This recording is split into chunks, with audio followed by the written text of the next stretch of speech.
Mas, pô, que top, hein? Você tá de Superman, ó. Olha, Eu tô Superman, ó. Aí, ó. Aí sim. A dupla dinâmica. Pois é. O Cavaleiro das Trevas, né? O Batman, né? Senão tem que avisar pros cristãos de plantão, né? Você sabe que eu já peguei muito preconceito por ser meio nerd, né? Meio geek. E tem cristão que não entende. Mas o interessante é que o que me levou a ler a Bíblia foi primeiro ler as HQs. Então eu era meio viciado em história em quadrinho. Aí o hábito da leitura veio das HQs. Eu ia de domingo na feira com meu pai, era moleque, aí passava num cara que tinha uma banca só de HQs, comprava HQs, consumia o conteúdo geek, né, nerd, e isso acabou me levando a ler a Bíblia, aí, tá vendo? E os isso aconteceu comigo também. E os caras têm um preconceito enorme sobre isso daí, né, e pura bobagem. Cara, feliz demais estar com você, boa noite, quem vai acompanhar esse vídeo aí na gravação, eu tô aqui com o Roberval Albuquerque, um cara de muita cultura, um autodidata, e fizemos uma live, eu acho que foi já em dezembro, né, ou final de novembro, se eu não estiver enganado. Finalzinho de novembro.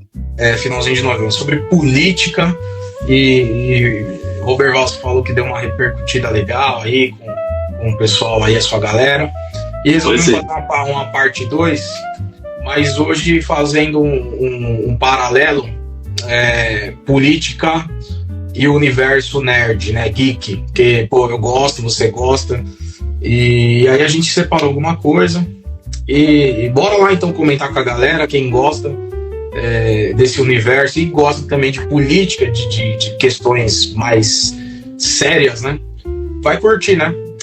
E aí, mano Roberval, eu vou fazer uma pergunta, e antes de você responder, você também pode já se apresentar ou colocar mais algum ponto aí que eu deixei a desejar.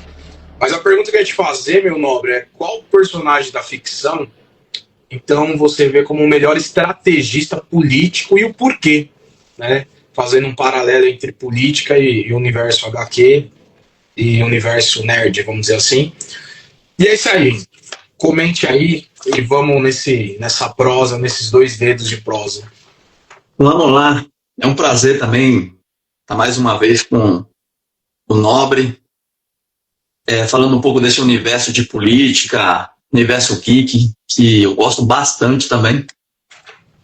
Mas vamos dar o pontapé aí.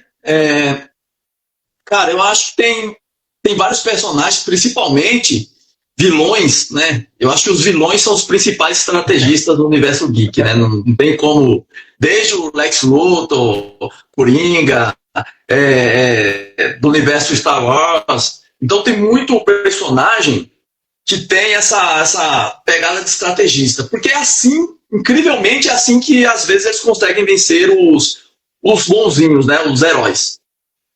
Mas eu acho que, para mim, do meu ponto de vista, né, dentro do universo geek, desde filmes, séries, animes, que eu gosto bastante também, tem um personagem que eu gosto bastante, eu tenho acompanhado um pouco, até porque eu estou acompanhando o anime no momento, né? O anime se chama Ataque dos Titãs.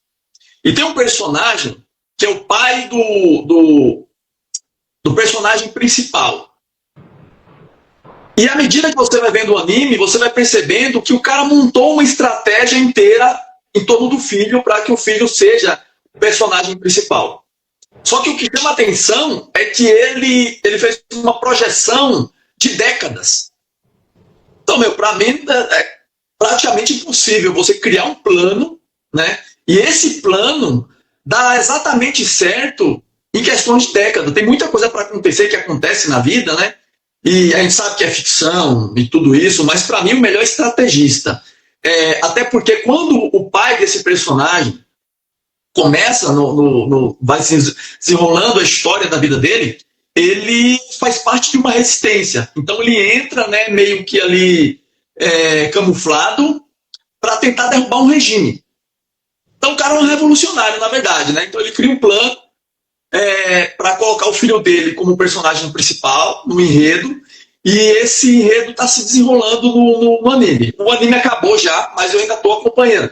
né? Mas eu já peguei alguns spoilers do que acontece no final e a gente vai perceber que o cara criou um plano mirabolante, tanto político como estratégico, e o plano correu exatamente do jeito que ele tinha planejado durante décadas. Então, para mim, fica a dica aí já, você assistir aí Ataque dos Titãs. Eu não sei se tem traduzido já, eu estou assistindo ele. Você está assistindo legendado? Eu estou assistindo legendado, nos streams da vida aí, mas eu acredito que possa ter alguma plataforma que tenha ele já traduzido. Então fica a dica. Mas deixa eu te falar uma coisa, fala um pouco do que é a história, eu fiquei interessado. Porque, assim, então, como é que é o nome do anime? Ataque dos Titãs. Ataque dos Titãs. Eu tava vendo um podcast, você sabe o Rogério Vilela, do Inteligência Limitada? Sim. Ele tava com o Daniel Lopes. Daniel Lopes é um cara lá do Bola de Neve, e ele também é nessa vibe geek também, ele fala muito sobre isso e tal. E eles falaram um pouco sobre esse Ataque do Titãs e tal, falou até que é um anime para adultos, né? Tem bastante cena de violências e tal. Sim, sim. Só que pelo que eu entendi, os titãs mesmo da mitologia grega, né? Não. Pelo menos parecido a ideia, né? Então, o enredo do anime, os titãs são seres gigantes realmente, né? São seres gigantes, só que é uma mitologia única, é uma mitologia criada pelo criador do anime mesmo, não tem nenhuma conexão com mitologia grega, nem outra mitologia conhecida. Entendi. Então ele criou um enredo, né, onde tem gigantes, e esses gigantes se alimentam de seres humanos normais, né? Ele falou que meio que rola uma guerra, né? Isso, rola uma guerra e tipo tem toda uma pegada política, alguns personagens que você gosta deles e depois você descobre que eles são do mal, e tem uns que você acha que é do mal, mas a motivação do personagem é uma boa motivação. Então é um anime cheio de reviravoltas e ele é bem violento. Então, tipo assim, é mais 18, né? É um anime violento. Telinha não dá, né, pra assistir, né? Eu não digo para criança, até porque tem uma pegada adulta, né? Uma pegada política. Então, eu acho que criança não é legal para criança, até pelo fato de ter essa conotação violenta. Tem muito sangue, muito membro voando, né? Então, muita morte. Você se apaixonar pelo personagem, o personagem morre. Então, é complicado. Parece uma tragédia grega, né? Adaptada a uma linha meio asiática, né? Talvez. Sim, para criança não acho legal, não. Mas aí, uns 16 anos para lá, já tá legal. E pelo que eu entendi, você baixou via aplicativo para assistir. Isso. Pô, cara, legal. Bom, eu pensando num personagem de ficção, cara, vem muitos na mente, mas uma série que o personagem, eu pirei o cabeção na época. Eu não sei se você assistiu a série House of Cards. Você chegou a ver essa série? Ainda não. Cara, ali é política mesmo, né? Aí tem um personagem chamado Frank Underwood, né? E, cara, esse é um personagem que teve uma época até que a galera tava tentando fazer um paralelo com o Bolsonaro, porque, na verdade, o QI dele é 1 trilhão mais inteligente, né? Mas algumas similaridades. Tipo assim, o Frank Underwood fez colégio militar, né? O Frank Underwood, quando ele estava em campanha para a presidência, ele sofreu um ataque. Então teve alguns paralelos ali. Mas, cara, ele é o cara que ele soltava umas frases de efeito, e ele tinha um anel, o anel dele da formação militar dele, quando ele colou grau como militar, ele ganha um anel, né? Que ele carrega, ele usa, e toda vez que ele falava uma frase de efeito, ele dava 2 batidinhas na mesa, assim, pegava o anel e batia 2 vezes na mesa. Eu tava tão viciado na série, que quando eu tava com o meu anel de advogado, que, pô, eu uso pouco isso daí e tal, aí eu pegava e falava qualquer coisa, batia na mesa por vício de assistir a série, né? Nossa. Mas assim, o Frank Underwood, eu queria citar uma frase dele que eu anotei, ele fala em um dos episódios, que eu acho muito massa, que ele fala o seguinte: decisões têm consequências e indecisões mais ainda. É uma das frases que ele fala. Ele solta várias frases dessa durante a série, mas ele, pra mim, é o Maquiavel moderno, assim, sabe? E você pega ele, você vê a ascensão dele, é praticamente dá para usar como espelho, né? Como, vamos dizer assim, uma forma de você fazer um espelhamento, né, da política real da série. Porque você vê toda a ascensão dele, assim, o que os caras teóricos da área de política por séculos desenvolverem em teses e dissertações e tal, você vê naquela série ali resumida, cara. É um cara que não tem ideal nenhum, a não ser aquela ganância e sede pelo poder, e o cara é frio e calculista, faz várias alianças tóxicas, e ele usa muito de manipulação emocional e de chantagens, você entendeu? Então o Underwood, ele meio que ensina na política ali, pelo menos retratado na série, e que você vai perceber que existe isso na realidade, ele vai demonstrar que a aparência vale mais que a essência, infelizmente. Infelizmente, não que eu concorde, mas infelizmente ele vai mostrar que a aparência vale mais que a essência. E ele sempre aparece como um estadista pacífico, que está visando o bem maior e o bem de todos, que quer fazer o correto. Mas enquanto ele está nos bastidores, ele destrói os rivais e passa com rolo compressor. Então, para mim, eu vejo, em termos de personagem, assim, o cara mais maquiavélico de série, o Frank Underwood. Mas, continuando aqui, tem uma galerinha assistindo aí. Doutora Marlinha, um abraço grande. A minha amiga de marcas e patente aí, quiser deixar o contato. Mas é isso aí, a gente está num papo descontraído, não relacionado a trabalho, graças a Deus, recesso forense. Estou oficialmente de férias. Mas eu queria te fazer uma outra pergunta para nós continuar nesse engajamento. Qual série, assim, distópica, né, que você assistiu, que você entende que mais se aproxima com a nossa realidade política ou com o nosso cenário, sociedade brasileira? Olha, tem duas vertentes aqui. Uma, eu vou arrumar briga com certeza, que eu já arrumei briga com a galera que gosta desse filme. Cara, tem uma galera que gosta de um filme aí, e eu já arrumei briga com essa galera aí, porque tem gente que é apaixonada no filme. O filme é um filme de 3 horas, né? 3 horas, deve ser bom, hein? 3 horas tem que ser. Cara, o filme é muito louco. Então, já vou dizer o nome do filme. Eu vou pegar aqui 2 vertentes, tá? E eu vou explicar por que eu escolhi esses 2. Um é um filme e o outro é uma série, né? O filme se chama Midsommar. Midsommar. Esse eu não conheço, isso daí. Assiste. Eu se eu assistir, você vai ter que assistir também. Cara, o filme é um filme de 3 horas. E, basicamente, sem querer dar muitos spoilers aqui, mas só para se situar por que eu acho o filme distópico, né? E tendo alguma semelhança, principalmente com a política atual, né? O filme se passa numa comunidade religiosa, né, extremista.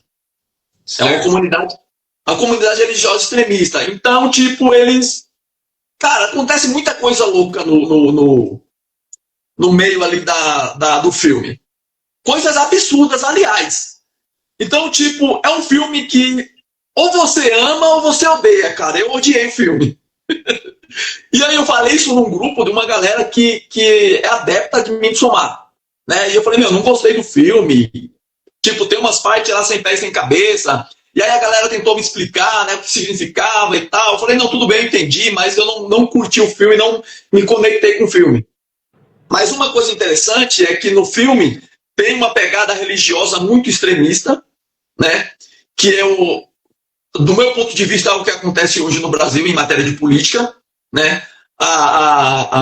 O cristianismo é usado como material, né, para trampolim eleitoral para pessoas principalmente da direita. Até agora eu não vi ninguém da esquerda fazendo isso. E pelo fato deles serem religiosos extremistas, eles têm algumas práticas, né? E quando eu assisti esse filme, eu lembrei muito da galera que da época que estava a muvuca da política, estava rezando para pneu, pedindo intervenção alienígena, com celular na cabeça. Esse Midsommar é uma galera que vai para uma ilha. Não, a galera é numa região, num país aí, e aí tem um grupo de jovens que, por convite de outro, acaba indo para essa comunidade, né? É uma comunidade. É que eu achei essa aqui, ó. Tá parecendo que é esse aí mesmo. Tem uma loirinha. Aí. Cara, é esse aí, esse mesmo. Pronto, é esse filme aí. Então, quando você estiver bem Interessante. relaxado, você não passar raiva, entendeu? Desculpa aí, galera que ama Midsommar, mas eu não curti o filme. Mas, tipo, assisti ele inteiro, entendi ali, até uma certa crítica ali social, né, a respeito dessa pegada aí de ser extremista religioso. Mas aí quando eu assisti o filme eu vi um paralelo, né, até fantástico, porque eles vivem a comunidade chega a ser uma estilo fantasia, né? Até porque tem uma hora lá que eles tomam uns alucinógenos, e aí eu pensei comigo assim, parece uma galera da política aí que fica bebendo certas águas, né, de certos candidatos, de certos políticos, e a pessoa chega a perder a noção da realidade. Mas pelo que eu vi aí, a vibe, os caras misturam um pouco a questão religiosa com a questão política da comunidade. Também, mas é mais a pegada religiosa mesmo, é mais a pegada religiosa. Esse é o filme. Tá. E o segundo, para mim, é a série, eu acho que você já deve ter assistido, é a série Black Mirror. Cara, eu sei, por que me parece, tá na minha playlist, mas eu sei que é a parada que vai mostrar um pouco da questão da tecnologia, como a tecnologia Sim. e a sociedade. Eu tô por dentro da série, embora eu não tenha assistido ainda, mas eu sei. Mas que Cara, legal que a gente tá falando séries que você assistiu e eu não, e pelo jeito é vice-versa, né? né? Cara, a Black Mirror são episódios. Você pode assistir a partir de qualquer episódio, porque não é uma história linear, né? Cada episódio é uma história diferente, mas com um tema de ali mais ou menos tecnologia, política, criminalidade. Então, tipo, é uma gama de temas e cada episódio é uma história fechada. Então você pode assistir o primeiro episódio, o décimo, o quinto, que não vai fazer diferença. E, cara, tem alguns episódios que são muito, assim, eu chego a dizer assim, proféticos com a realidade, batem muito com a realidade. Principalmente em questão de tecnologia, vigilância digital, política. Então, Ó, tipo, minha amiga, aí, Roberval, minha amiga Jaqueline, ela tá falando aí, ó, que é de tirar a venda dos olhos, a menos que não queira enxergar, manipulação. Bacana, hein, mano? Vou cara, assistir, hein? Black Mirror é perfeito. Eu achei a série ótima. Para mim, não teve nenhum episódio ruim. Né? Inclusive, eu não sei se é no final da primeira, da segunda ou da terceira temporada, tem um episódio interativo. Você interage com o episódio. Que legal, Dependendo fazer assim, né? Então, dependendo do caminho que você escolhe no episódio, o final muda. Que legal. Então, tipo, vai chegar uma parte do episódio que ele te pede para você dar um comando. Você dá um comando e aí. Lembrei dos anos 90 lá, você decide. Cara, a série é top. Então, tipo, assiste a série, fica a indicação aí pra galera assistir. Vocês vão ver muitos episódios aí que batem, né, com a realidade política brasileira hoje. Cara, agora eu vou indicar uma pra você que eu comecei cheio de preconceitos, cara. Mas achei brasileira. Eu sou um pouco preconceituoso. Eu pensei que, tipo, por ser brasileira, aquela pegada toda, não iria virar. Peraí, deixa eu só ler o comentário da Jaque aqui, ó. Pra mim, faltou os olhos do episódio onde mostra as curtidas. Inclusive, uma das pessoas não pode acessar o trabalho porque estava bloqueada com poucas curtidas. Nossa, que loucura, hein?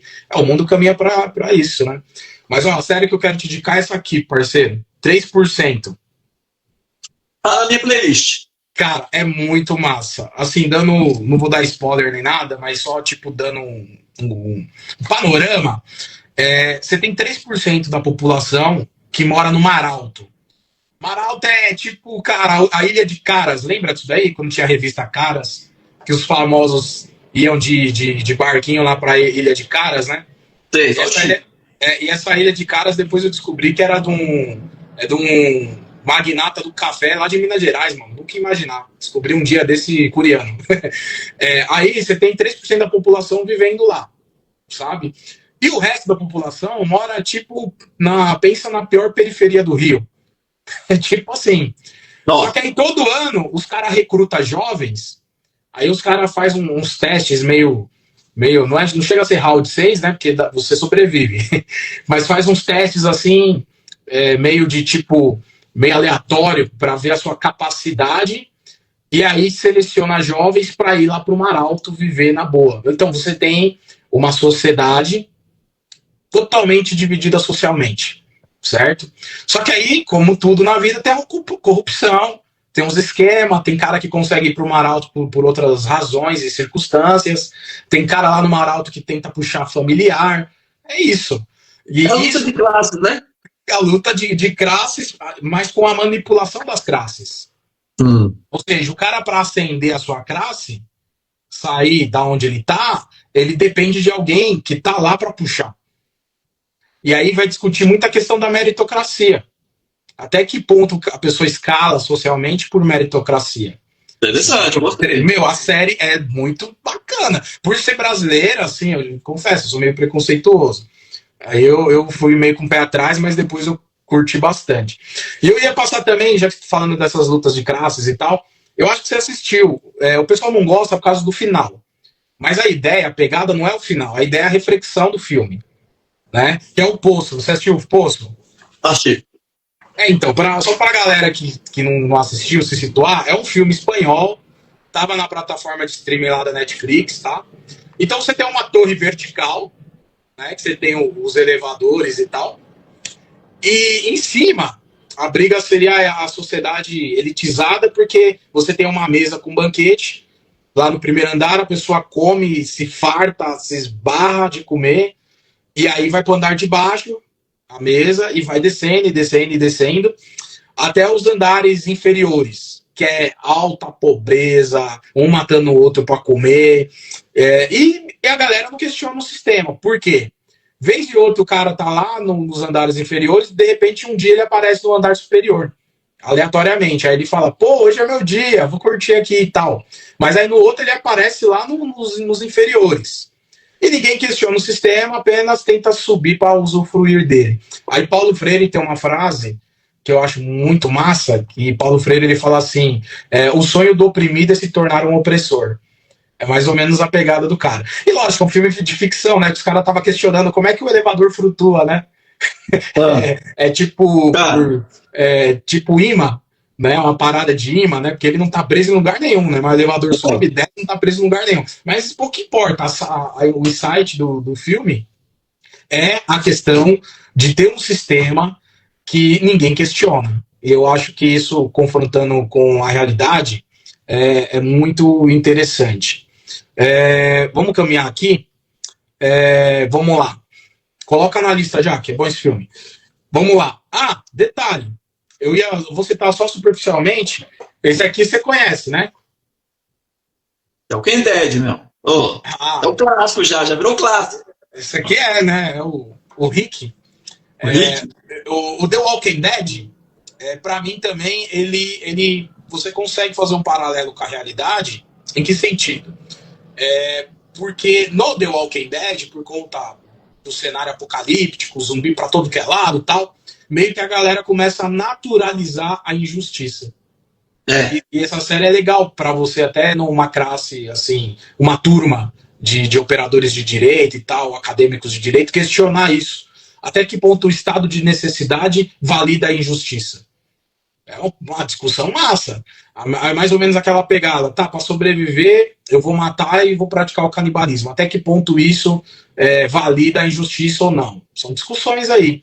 E o The Walking Dead mostra isso, né? Que aí vai criando, cada temporada passa no cenário, né? Você tem a temporada que é na prisão, que é uma das que eu mais gosto, você tem uma que é na fazenda, você tem uma que é na estação do trem, né? A dos trilhos, aí vai indo, né? Mas você vê que toda a sociedade é meio que corrompida, meu. Porque os caras falam, em nome da sobrevivência, o sobrevivencialismo, eu faço qualquer coisa. O fim justifica os meios. Aí a sociedade meio que vira maquiavélica, né? Vou fazer outra pergunta para você, meu querido. Se você pudesse colocar um personagem, essa pergunta é massa, hein? Fictício, para presidir o país, o Brasil, né? Quem você colocaria e por quê? Olha, essa aqui eu dei uma pensada boa para responder. E tem um personagem que ele foi criado pelo Alan Moore e já fizeram um filme sobre ele, mas ele originalmente foi lançado em HQ. A gente conhece como V de Vendetta, ou V de Vingança. Tem um filme já, acho que de 2007, um filme, com a Natalia Portman, inclusive, faz parte do elenco. E o personagem principal, né, o V, ele é conhecido tanto no quadrinho como no filme como V, ele não tem nome, né? Para mim seria ele, cara. Por quê? E eu vou explicar por quê. Primeiro que a gente tem que entender a motivação dele. O V, ele já não tem nome e ele vive com uma máscara, né? Você não vê o rosto dele tanto no quadrinho quanto no filme, porque ele representa o povo. Ele representa o poder popular. Ele representa a revolução contra o totalitarismo, porque o enredo do filme e da HQ é dentro desse contexto. É um cara que foi abusado pelo governo, né? Que foi desfigurado pelo governo, que teve a sua vida roubada, né? Pelas experiências que o governo fazia, e ele vivia dentro de um regime totalitário. Então, quando ele foge, ele começa a caçar alguns políticos, líderes religiosos. Então, tipo, a intenção dele é levantar um clamor popular para que as se revoltem contra aquela situação totalitária. Ô, Roberval, é mais ou menos parecido com aquela série O Doutrinador? Sim, mais ou menos a mesma pegada. Vamos dizer assim, né? Mais ou menos um doutrinador mesmo. Só que, tipo assim, eu gosto da ideia do V, do personagem V, porque ele não tem nome, ele não tem cara. Então ele pode ser qualquer um. Ele pode ser eu, ele pode ser você. Mas ele personifica um cara justiceiro? Não, a atitude dele é uma atitude justiceira. Porém, a ideia do personagem é que ele represente o povo. Tanto que no final, tanto do filme quanto da HQ, ele consegue, né, conclamar o povo a se rebelar contra um regime totalitário. Então, tipo, para mim, eu acho que a melhor maneira, né, de ter um personagem ali que domine, que esteja na política, é um personagem que administre bem a vontade do povo. E eu acho que o V, ele encarna isso bem, que é a liberdade, né, que é não ser abusado pelo sistema religioso, pelo sistema político. Realmente o poder está na mão do povo. Ele usa meios assim, né, que ele explode o parlamento. Então, tipo, tem uma... o doutrinador faz isso, né? Tem uma pegada revolucionária. Não dando spoiler, né? Não dando spoiler. Tem uma pegada revolucionária, entendeu? Mas aí, se historicamente a gente for perceber isso aí, cara, todas as revoluções importantes para a sociedade, infelizmente, tiveram violências envolvidas no meio. Mas não porque as pessoas que estavam atrás de revolução queriam a violência. Era porque era inevitável ter a violência, porque quem está lá em cima não quer equilibrar a balança. Entendeu? Então ele vai usar do quê? Ele vai usar da violência. Então a galera, em contrapartida, vai usar da violência. Inclusive, é uma das críticas que as pessoas fazem, sem entender o contexto histórico, as pessoas fazem para o Karl Marx, né? Que diz que ele incitava a violência e que não sei o quê, que ele queria a revolução para matar o pessoal, que tinha que matar mesmo. Não é bem assim. Dentro do contexto que Karl Marx viveu, ele sabia, e ele falava isso claramente nos seus escritos, que quando o povo se levantasse, o povo ia ter resistência. E pelo fato de ter resistência, uma hora isso ia acabar caindo para a violência, não tem para onde correr. É aquele negócio, cara. Se a pessoa vem com a violência contra você e você não for contra ela, você vai morrer. Então, para mim, o personagem V de vingança, para mim é o personagem que melhor representa o povo. Não que eu estou falando, gente, pressão, não estou falando para ninguém matar ninguém, explodir parlamento, né? Eu sei que dá vontade às vezes, né? Mas não é isso não. Mas no sentido de que o poder está distribuído na mão do povo. Se o poder está distribuído na mão do povo, eu acho que a gente tem mais chance de dar certo do que estar concentrado na mão de poucas pessoas. Ô, Berval, é um filme. É o filme. Mas é baseado em algum livro, ou é em HQ, É anime? baseado numa HQ do Alan Moore. Ah, tá, legal. Pô, bacana, vou dar uma pesquisada. Eu tava pensando nessa pergunta, né, bem enigmática e tal, e me veio na mente a Daenerys Targaryen, né? Você assistiu o GOT? Assistiu, né? Game of Thrones? Só que assim, a versão dela do começo. Sim. Na verdade, a princesa Dragão, Olha, eu vou né? defender ela, você vai arrumar briga comigo, hein? Ela vai evoluindo, né? Ela sai de um status de ingênua, né? Aí depois ela vai para um status, vamos dizer assim, de sonhadora, né? Digamos, depois um status de executora, ela começa a executar ali, e no final sobe para a cabeça. Então, assim, eu tiraria ela da última temporada, inclusive, para quem não sabe, ó, 7 temporadas. Eu tenho aqui os DVDs. Tem aqui os DVDs, né, meu? É fã. Trono de Ferro, né? O Trono de Ferro e tal. É fã. E aí o que eu vejo? Ela representa um líder ali que surge prometendo quebrar o sistema opressivo. É isso. Tem uma cena, não sei se você vai lembrar, que eu acho que é o Varys. Lembra do Varys, o Aranha, o carequinha? Sim. Ele fala assim, mas eu não lembro se é ele, tá? De repente o pessoal mais nerd vai puxar minha orelha. Mas tem uma cena que falam pra ela, a roda sempre foi assim. E aí ela vira e fala assim, vamos quebrar a roda. Nossa, eu acho essa cena sensacional. Eu ia falar essa frase agora, eu ia falar isso agora. E tem uma outra frase da Daenerys Targaryen que ela fala assim, essa eu anotei. Ela fala assim, quebraremos as correntes juntos. É fantástico, assim. Então eu acho que aquele espírito, digamos assim, puro, de querer fazer e tal, porque ela queria, a princípio, o Trono de Ferro, né, para dominar os 7 reinos e tal, mas porque ela queria, a princípio, né, fazer o bem.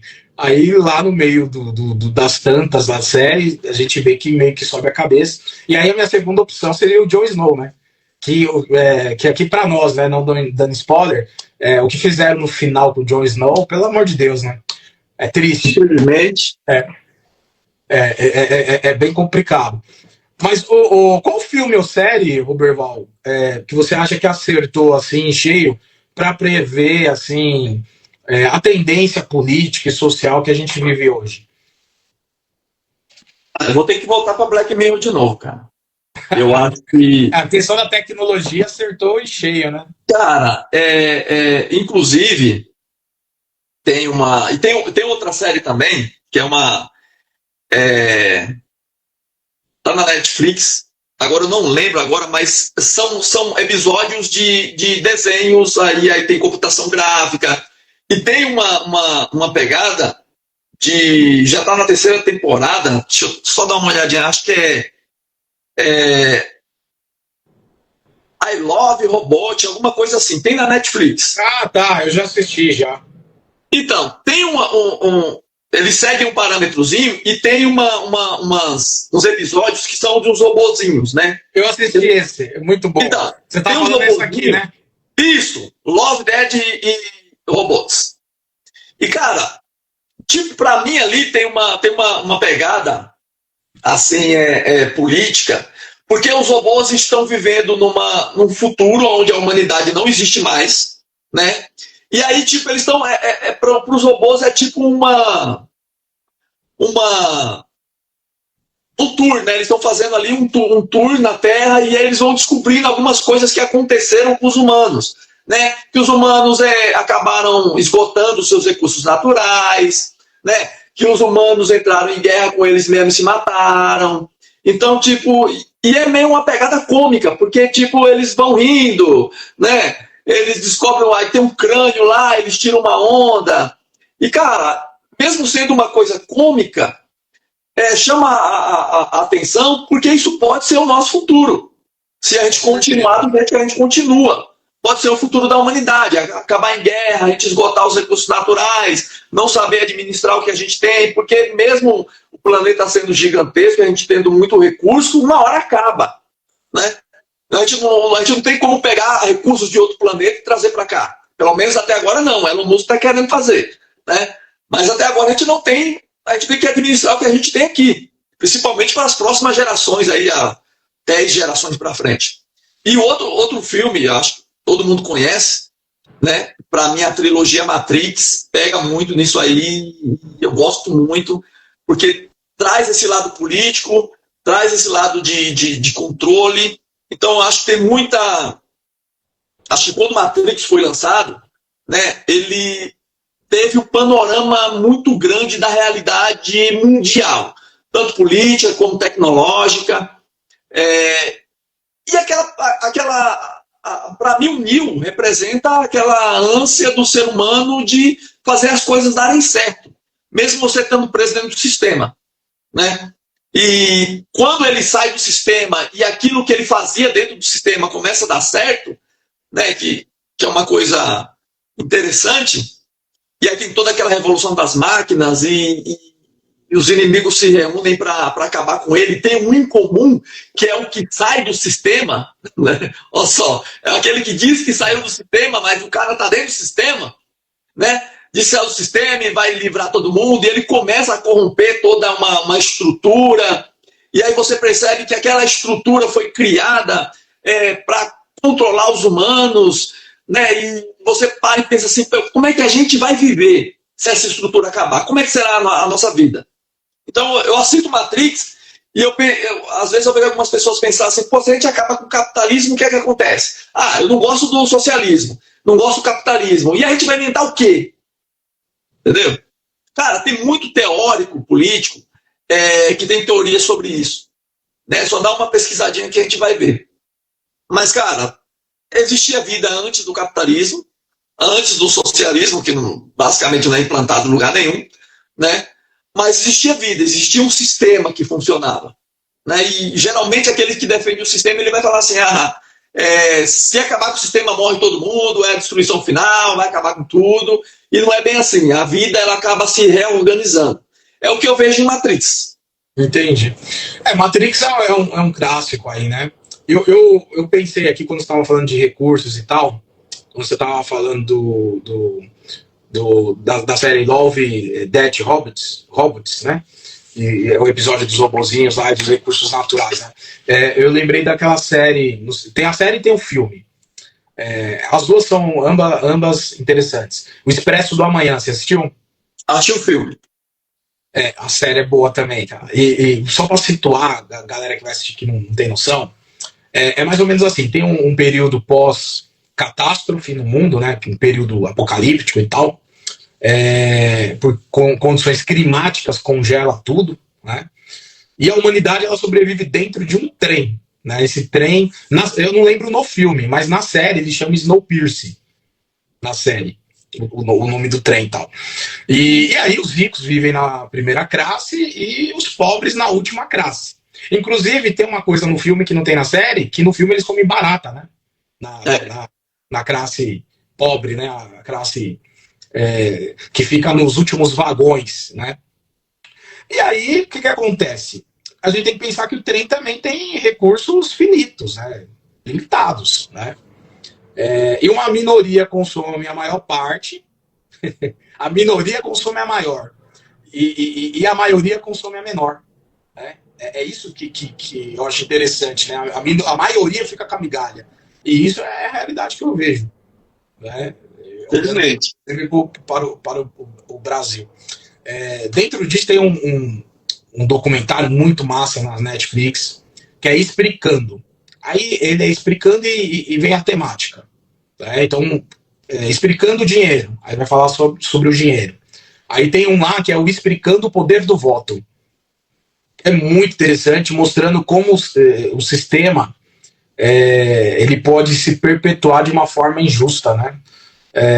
Enfim, porque existem as regras do jogo. E aí, lá na PUC, cara, eu estudei um sociólogo chamado Pierre Bourdieu. Pierre Bourdieu, ele fala de campos sociais, né? E aí existe o campo social político. E aí Bourdieu ele vai falar assim, se você não entender a regra do jogo, você é alienado, você não vai saber jogar. né? E é isso, né? É interessante. Agora, o Expresso do Amanhã, resumindo aqui, para mim, ele vai mostrar a realidade do mundo. Poucos gozando de muito e muitos gozando de pouco, né? Fora aqui também, a gente já emendando uma outra pergunta, quem você vê como o grande arquiteto, manipulador de narrativa? Que a gente vive hoje o período das narrativas políticas, né? Mas aqui na ficção, né? Já que a gente está falando do universo nerd, você tem alguém em mente para citar? Que você fala assim, pô, esse cara é bom de narrativa. Tem. Olha, pensei sobre isso aí, cara, para mim, vou voltar para Alan Moore de novo, pro filme, para HQs, tem HQ, né, e tem o filme, que é baseado na HQ, é o Watchmen. Tem um personagem, já assistiu Watchmen? É o do super-herói? Tem uns super-heróis, tem um cara azul, pelado. Tá, sim, lembro.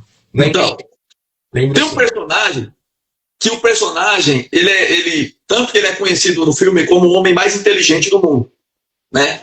E ele cria um plano, ele cria uma narrativa que o cara consegue enganar, porque o Dr. Manhattan, que é o cara pelado nu, né, azul, ele é praticamente, os poderes dele é praticamente os poderes de um deus. Ele consegue enganar o cara, né? E ele consegue enganar o planeta Terra inteiro. Porque o que acontece?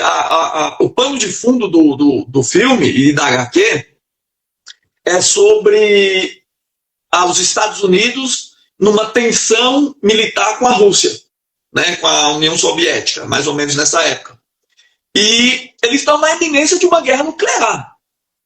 Então, pô, se tem uma guerra nuclear entre Estados Unidos e Rússia, acabou com o mundo, né? Não tem mais humanidade. O cara consegue criar uma narrativa, um plano que ele engana esse super-herói aí que tem o poder que, para você ver a complexidade disso, o Dr. Manhattan, ele é um personagem que ele vivencia o tempo não de forma linear, ele vivencia o tempo no agora. Então, passado, presente e futuro para ele é a mesma coisa. Tanto tem algumas partes no filme que ele fala de eventos futuros como se ele estivesse acontecendo. Então, tipo, ele fala uma coisa que, olha, você vai falar isso sobre mim. E aí depois a pessoa fala. Então ele vivencia no momento. Ele consegue enganar um cara que vivencia o tempo de uma forma exata, imediata.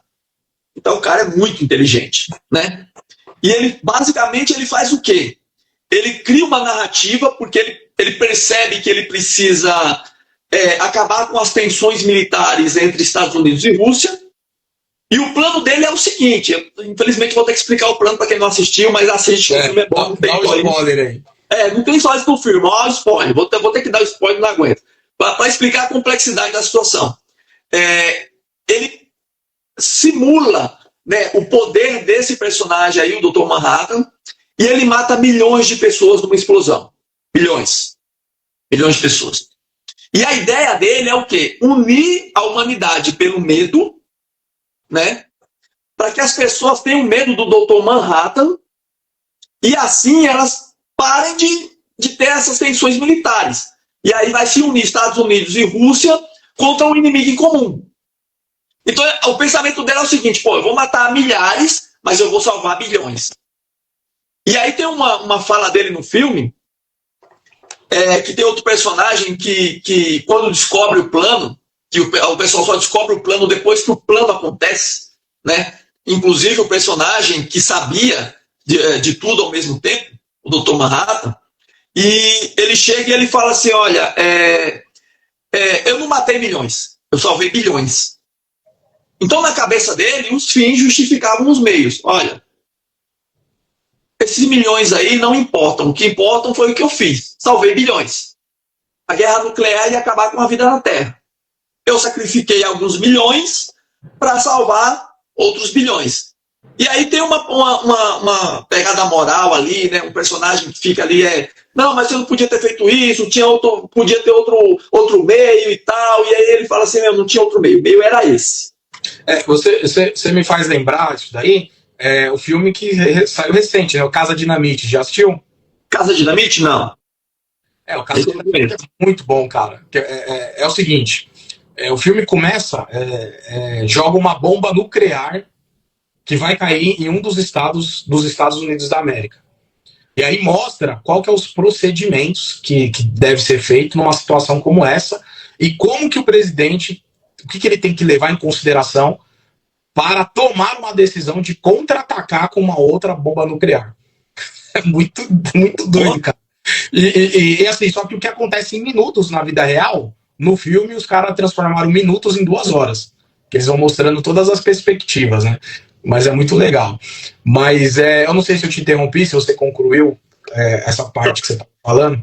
Só para encerrar aqui sobre o personagem, só vou citar algumas frases para a gente entender um pouco do pensamento dele, né? E porque eu acho que como ele controlou a narrativa mundial, né? Tanto que o final do filme ele acaba conseguindo o que ele queria fazer, né? Que era acabar com as tensões militares entre Estados Unidos e Rússia. Os Estados Unidos e a Rússia se unem, né, contra o Dr. Manhattan. O Dr. Manhattan se exila, vai embora do planeta Terra, né, para manter intacta a narrativa que o cara criou. Então, tipo, o cara enganou o globo, né, e enganou esse personagem que praticamente tem os poderes de um deus, né, vamos dizer assim. E aí eu separei uma frase dele aqui, né, que ele diz assim: o mundo precisava de algo em que acreditar. Então, tipo, para conseguir o fim que ele queria, ele sabia que o mundo precisava, porque um acreditava numa coisa, outra noutra, você sabia que o mundo precisava acreditar numa coisa para ter humanidade, né? E essa coisa que a humanidade precisava acreditar era no medo daquele personagem que supostamente tinha explodido, né, com seu poder e matado milhões. Tem outra aqui, que é aquela perspectiva que ele dá, né? E aí você citou aí Maquiavel. Para quem não leu O Príncipe, né? É uma leitura recomendadíssima. Lê O Príncipe. Tem uma coisa que ele fala assim, uma frase no filme, que ele fala assim: compreendo os sentimentos humanos melhor do que qualquer um, e por isso os desprezo. Forte. O cara viu o ser humano como o ser humano é. Eu falei, o ser humano está atrás de guerra, o ser humano está atrás de poder. Então, tipo, eu desprezo esse tipo de sentimento do ser humano. Não que ele estava ignorando, né, que existia gente boa no mundo, gente que está fazendo bem, mas que geralmente as pessoas que estão no poder são essas pessoas aí. E aí ele falava assim: eu desprezo esse tipo de gente.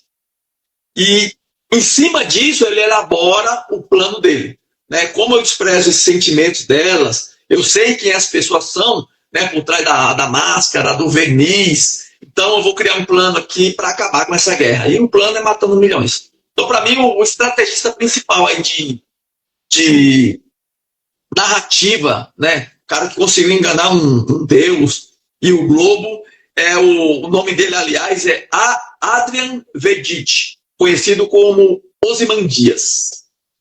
Ele foi um super-herói. E no momento do filme ele tinha se tornado um empresário. Os empresários vão salvar o planeta. O Elon Musk quer isso, né? Né? Formar um partido, inclusive, o Elon Musk, né? Pois é. Cara, poxa, você foi profundo. Eu tava pensando em Game of Thrones de novo, né?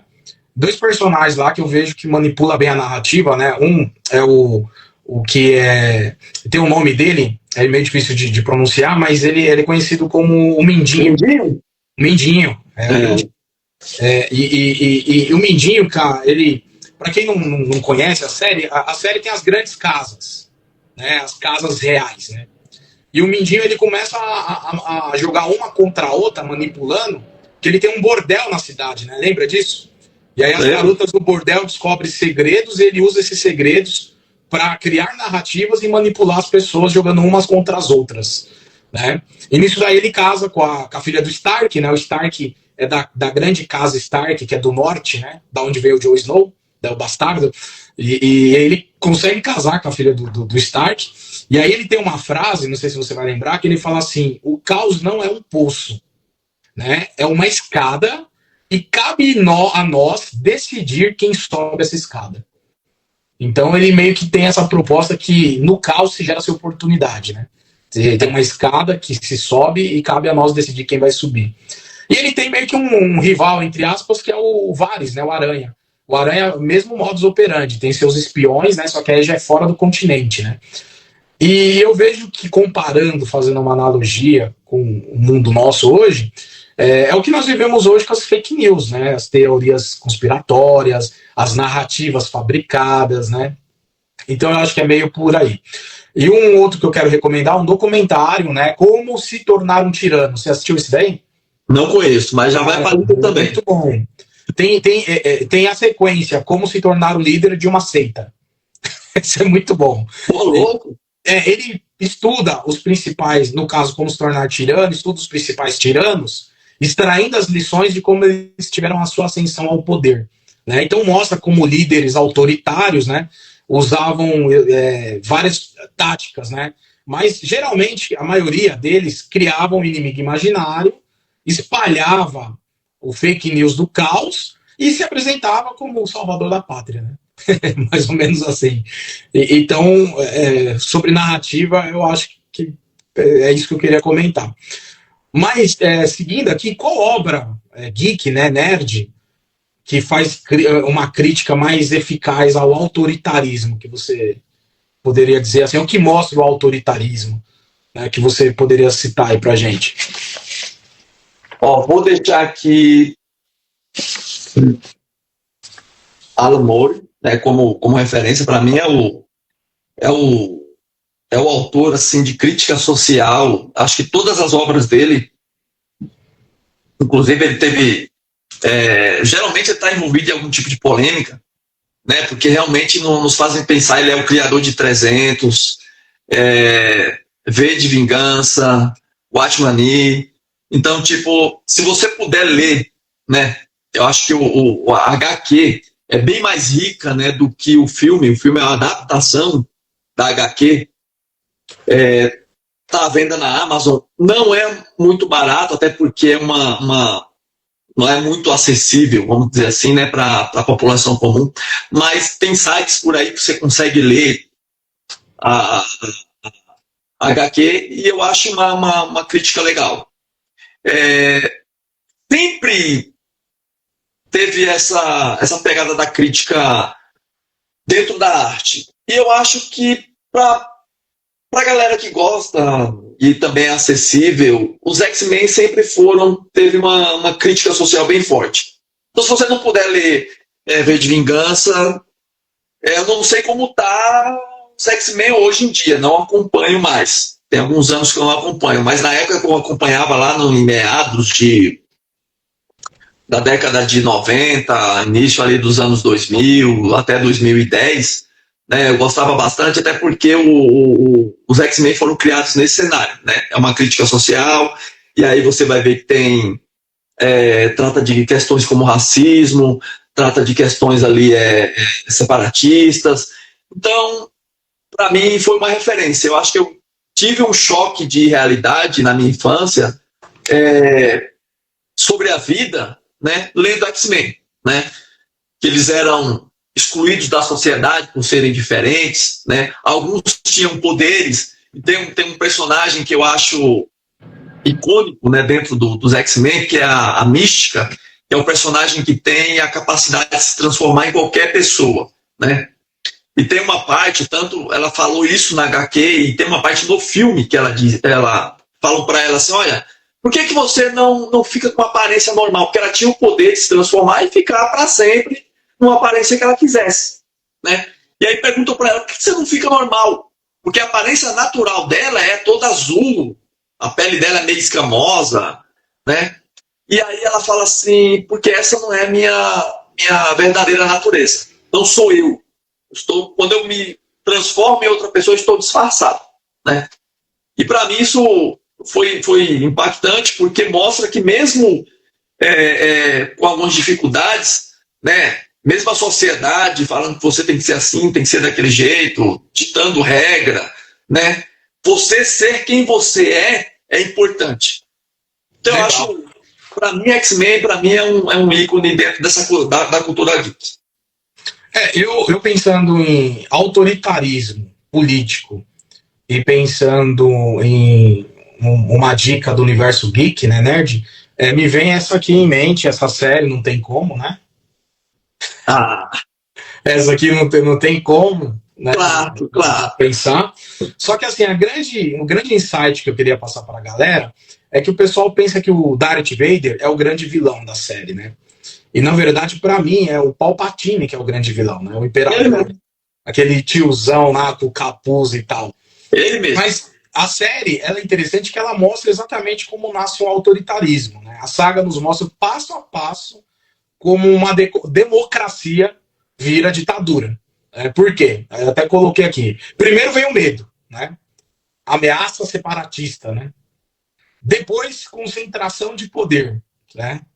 Eu preciso de poderes especiais para proteger a república. Eu preciso de poder para manter a democracia, né? E finalmente a eliminação total das liberdades, né? Com aquela ligação, o Império vai trazer a ordem para a galáxia. Parece similar? Pois é. Toda democracia vira ditadura, assim, e Star Wars vai retratar bem isso. Mas, meu Vai. amigo, a gente está indo para uma reta final. Vamos fazer aquelas dicas de filmes, séries e livros, mas meio que já mais pontuada, né? Pode começar. Você faz uma, eu faço outra. Vamos fazer meio que um debate pronto. Uma resenha rápida. Ó, vou citar aqui, para mim é um ícone, eu acho que todo mundo devia ler, O Príncipe de Maquiavel.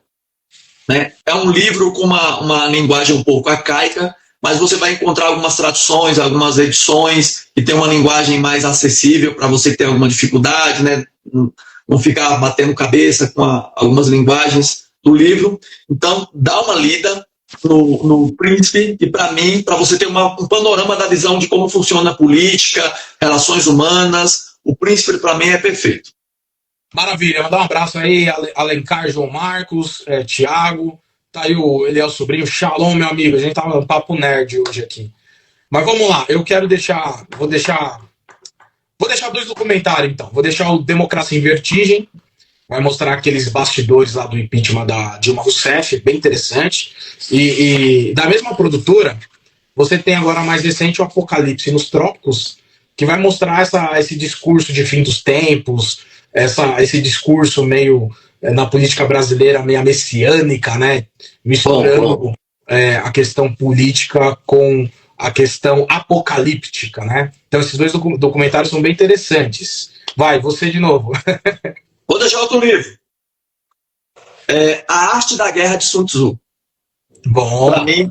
Para mim é um ícone de como você administrar vida e você identificar manipulações na vida partindo de outras pessoas. Então, é um livro fácil, pequeno, dá para ler. Às vezes tem alguma coisa meio arcaica ali de entender, mas tem algumas versões aí bem traduzidas, inclusive com comentários, né, de outras pessoas. Então, super indico. É um livro que já dei para muito amigo meu, né? Tanto indico como dou de presente. Falo, A Arte da Guerra é um livraço, né, para você entender um pouco como até algumas coisas, conhecimentos para a gente mesmo, né? Você aprende a se conhecer um pouco e como você lida com a vida, recursos na vida, pessoas, amigos, inimigos, né? Como você administra situações. Então fica a dica aí. Arte da Guerra de Sun Tzu. Show. Vou deixar uma série legal que eu não comentei ainda, O Sobrevivente Designado. Você já viu essa? Não conheço. É muito boa. Os caras explodem lá o Pentágono dos Estados Unidos com todo mundo importante, todos os parlamentares, presidente, vice-presidente, parlamentares, e aí os caras vão na lista, né? Quem que é o servidor público na lista que tem que ser nomeado presidente? Aí os caras vão achar um secretário, acho que é da habitação, nem me lembro mais, porque ele nem estava na reunião, porque ele nem era importante. Os caras explodiu tudo, só sobrou ele, e aí como ele é o sobrevivente designado por lei, ele é nomeado presidente interinamente. E é massa isso daí. O que acontece? Ele começa ali com um cara totalmente aleatório, que caiu de paraquedas, mas aí ele vai construindo a sua política, entendeu? E ele vai é muito interessante. É a jornada de um cara que começa herói e termina vilão. Não dando spoiler. Mas é muito interessante. Bora lá, você. Ó, vou indicar uma HQ brasileira. Aí, os artistas brasileiros, vamos dar um apoio pra galera brasileira. Ó, vou indicar 3 HQs aqui. Angola Janga, de Marcelo de Salete, fala sobre escravidão, resistência e poder colonial. HQ top. Cumbé, de Marcelo de Salete também, fala sobre violência estrutural e luta por liberdade. E o terceiro, do André Diniz, é Morro da Favela, fala de Estado, exclusão e realidade social brasileira. Então, a galera do Brasil aí, os autores, independentes principalmente, estão aí com uma pegada forte. Então, super indico aí, vale a pena procurar, tá nos streams. Então, dá pra... Tem uns sites aí que você compra baratinho, HQ, top. Tá, então eu vou citar 3 numa tacada só para recapitular, que eu já falei na live. Como se tornar um tirano, tem que assistir. Os caras fazem análise dos principais ditadores que a gente tem, que marcou a história. Vamos lá, explicando o poder do voto, que faz uma análise sobre, principalmente a questão da votação americana. É mais regionalizado o enfoque do documentário. E A Casa Dinamite, esse filme é muito massa, que vai discutir até que ponto a gente pode dar muito poder para um líder. Né? O cara tem um poder ali de enviar uma bomba nuclear, por exemplo. É muito poder para uma pessoa só. E aí a reflexão vai girar em torno disso. Que é do mesmo produtor, né, diretor, do Oppenheimer, lá da bomba nuclear do filme. É o mesmo. É bem interessante. Vai, você, meu querido. Ó, vou encerrar aqui com um clássico pra mim, que é uma HQ que é clássica. Você tá falando de série e eu falando de HQ, aí eu tenho que lembrar bem. Maus. Le Maus, ele trata de totalitarismo, memória histórica e desumanização. É uma HQ top. Né? Você acha aí na Amazon aí por um preço legalzinho. Super indico. Legal. Vou indicar um filme que a gente não comentou, A Onda. Você assistiu esse? Esse eu não conheço. Não assistiu? Não. Cara, isso é muito massa. É um professor na Alemanha. E aí o professor ele vai mostrar como que você consegue implantar um nazismo, uma ideologia nazista na mente dos alunos. Só que ele começou com um experimento social e a coisa meio que foge do controle. A coisa desanda. Tem no YouTube, viu? A Onda? A Onda. Quer ver? Ó, deixa eu... Porque tem vários filmes A Onda e a galera confunde, né? Mas esse que eu tô te falando, que é do professor, ele tem na capa o cara fazendo um gesto tipo nazi, sabe? Ó, aqui, ó. Não conheço mesmo. Esse filme é muito bom, cara. Detalhe, quem é professor tem que assistir esse tipo de filme. Você tem mais alguma dica aí? Boa pra nós? Ó, tem um filme, tô só aqui pesquisando aqui o nome dele, foi lançado na Netflix e trata de acontece ali você não sabe muito bem o que é que acontece na verdade, mas dá a entender que é um apocalipse ali, meio tecnológico e está envolvido político no meio. Inclusive o Barack Obama recomendou o filme, né? Só vou pegar o nome dele aqui. Tá, enquanto você acha aí, vou dar outra dica de série. Messias. Você assistiu essa daí? Messias tá na playlist, mas eu não vi ainda. Cara, a série é tão boa que houve um manifesto político, houve todo um movimento, uma mobilização, e aí, infelizmente, os caras tiveram que cancelar a segunda temporada por pressões políticas, cara. Porque meio que ele rola uma parada política, mas meio que ele é um messias cristão, judaico e islâmico, entendeu? É muito interessante. Então, achei aqui, ó. O nome do filme é O Mundo Depois de Nós. Nossa, muito bom esse filme. Tá na Netflix, então, tipo, eu não sabia, agora eu tô vendo aqui agora, os Obamas estavam envolvidos na produção do filme. Na parte executiva, na parte comercial, né? Exato. Estavam envolvidos. Então, pra mim tem uma pegada política ali e principalmente ali tem uma parte do filme onde passa um avião jogando uns panfletinhos, né? No final, né?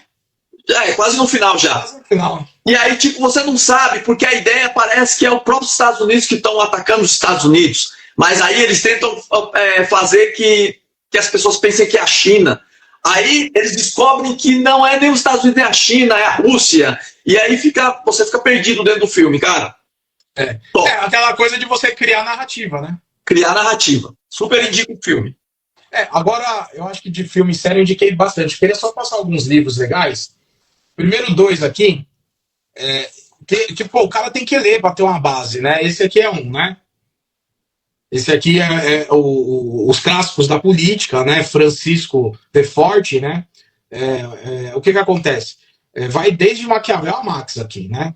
E é a base para entender conceitos que ainda moldam a política atual. Só que esse aqui, ele tem volumes, né? Cara, esse aqui é o volume 1, certo?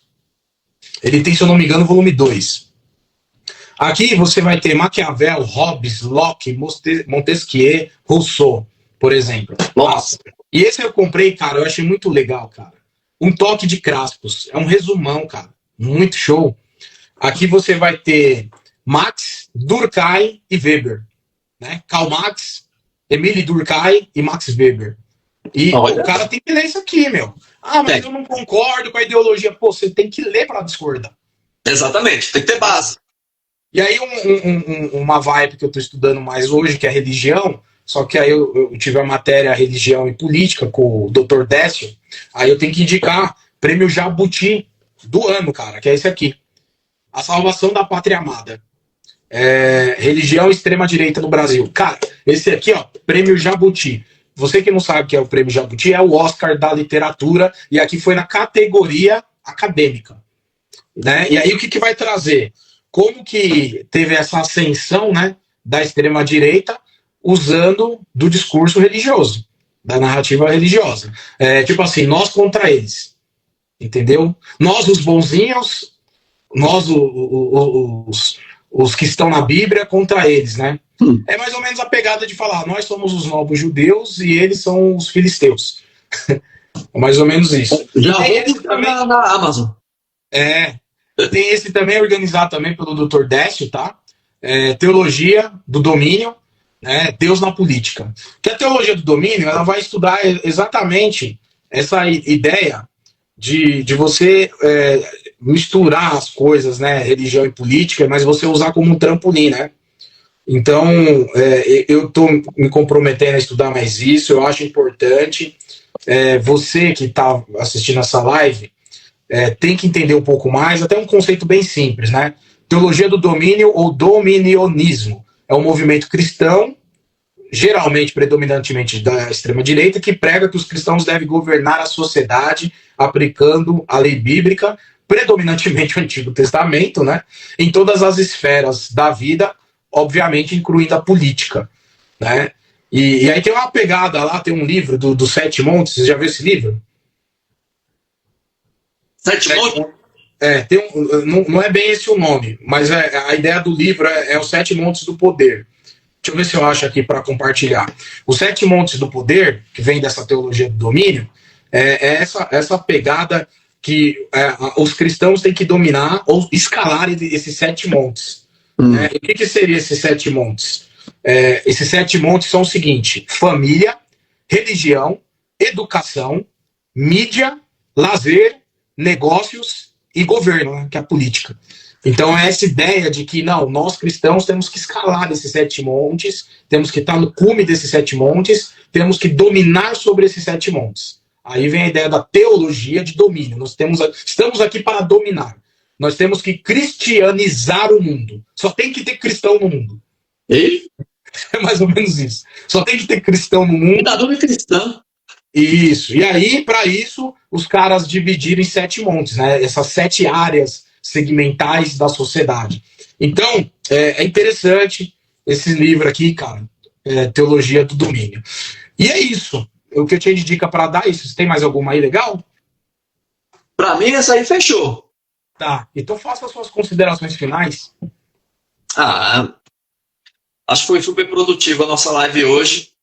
E aí, esse panorama que a gente deu, falando um pouco sobre política, falando um pouco sobre essas influências geeks, né? E como é rico esse universo, né? É tudo, mesmo sendo fantasia, muita coisa é baseado no que é realidade. Né? Então, fica aí as reflexões. ficam aí as indicações, né, de séries, filmes, HQs, livros, né? E é isso que a gente quer fazer com que as pessoas pensem, né? E que esse universo não é coisa para criança, é um universo rico, né? Onde todo mundo pode aprender, se divertindo, né? Mas aprender coisa séria, ter perspectiva de vida, aumentar, expandir o seu horizonte de ideias, né? E como você mesmo inicialmente disse, você começou com nesse universo se interessando por coisas maiores, né? Assim como eu também, assim como muita gente. Então, a ideia é essa, que a gente vem incentivar outras pessoas a crescerem nisso também. Obrigado aí pelo bate-papo, para mim foi perfeito, amigo. Roberval, gratidão, é sempre um prazer, como diria um professor meu, civilista, inenarrável falar contigo, tá? A proposta da live é a gente alcançar, de repente, uma galera mais geração alfa aí, geração Z, né, geração millennials, né, daqui a pouco geração Covid, né, que é o mais recentes ainda, mas falar de política de uma forma com mais leveza, com mais não tão pesarosa e tal, e para isso a gente usou de ferramentas aqui, falando de livros, falando de filmes, falando de séries, que tá mais ali orbitando no universo geek, né, no universo nerd. Mas para fechar, eu não poderia deixar de dizer algumas coisas. A primeira, que a diferença de você ver a política no filme, na série, e você acompanhar lá no Congresso Nacional em Brasília, a diferença é que na ficção você pode pegar o controle e desligar a TV. Mas na vida real, a gente, ó... Entendeu? Então, como que a gente tem que lutar contra isso? Falar que, pô, a gente vai mudar com o poder do voto é ser um pouco ingênuo, cara. Eu acho que o que vai mudar é o conhecimento, quando o conhecimento alcançar de maneira geral a população. Entendeu? Então, o que eu diria para encerrar minha fala é: comecem pela ficção, para você se interessar, ganhar gosto, entender um pouco da política, né? Mas mergulhe nos livros para entender, compreender. Mergulhe nos livros, né? Porque a melhor defesa contra o autoritarismo real, para mim, na minha humilde opinião, é o conhecimento.